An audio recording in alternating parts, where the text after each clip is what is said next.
هنا القاهرة.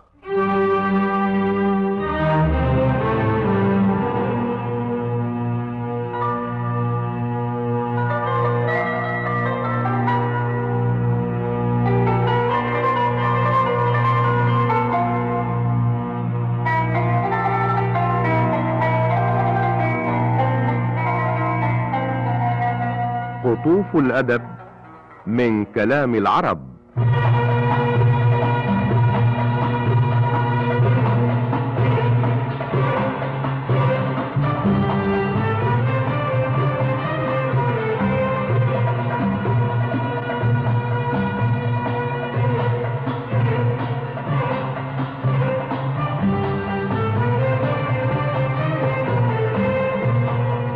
قطوف الأدب من كلام العرب، برنامج أسبوعي يقدمه حازم طه.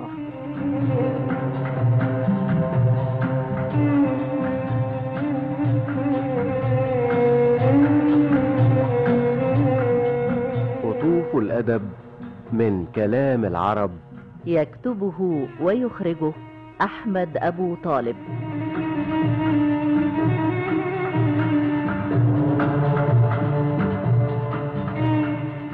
صديقي المستمع، الفقر رأس كل بلاء وداعية إلى مقت الناس، وهو مسلبة للمروءة مذهبة للحياء. وقد استعاذ رسول الله صلى الله عليه وسلم من الكفر والفقر وعذاب القبر، وقال علي كرم الله وجهه: الفقر الموت الأكبر. وقال العباس رضي الله عنه: الناس لصاحب المال ألزم من الشعاع للشمس، وهو عندهم أعذب من الماء، وأرفع من السماء، وأحلى من الشهد، وأزكى من الورد. خطأه صواب، وسيئاته حسنات، وقوله مقبول. يرفع مجلسه ولا يمل حديثه. والمفلس عند الناس أكذب من لمعان السراب، وأثقل من الرصاص، لا يسلم عليه إن قدم، ولا يسأل عنه إن غاب. إن حضر ازدروه، وإن غاب شتموه، وإن غضب صفعوه. مصافحته تنقض الوضوء، وقراءته تقطع الصلاة.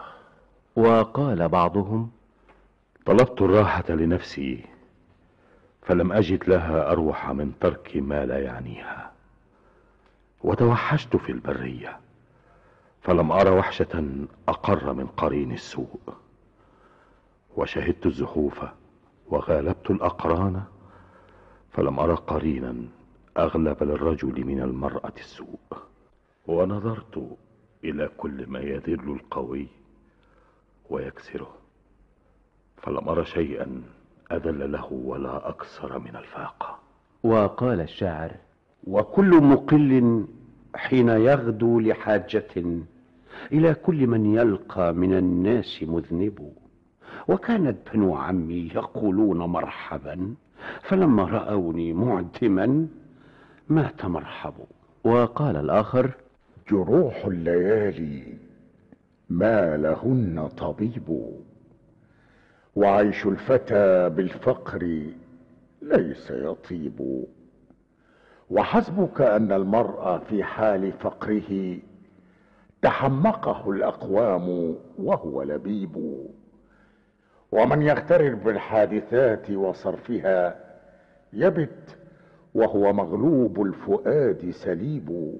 وما ضرني أن قال أخطأت جاهل، إذا قال كل الناس أنت مصيب.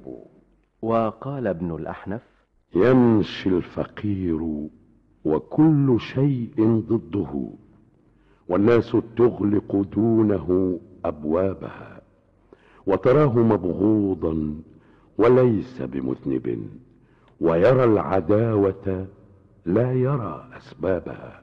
حتى الكلاب إذا رأت ذا ثروة خضعت لديه وحركت أذنابها، وإذا رأت يوما فقيرا عابرا نبحت عليه وكشرت أنيابها.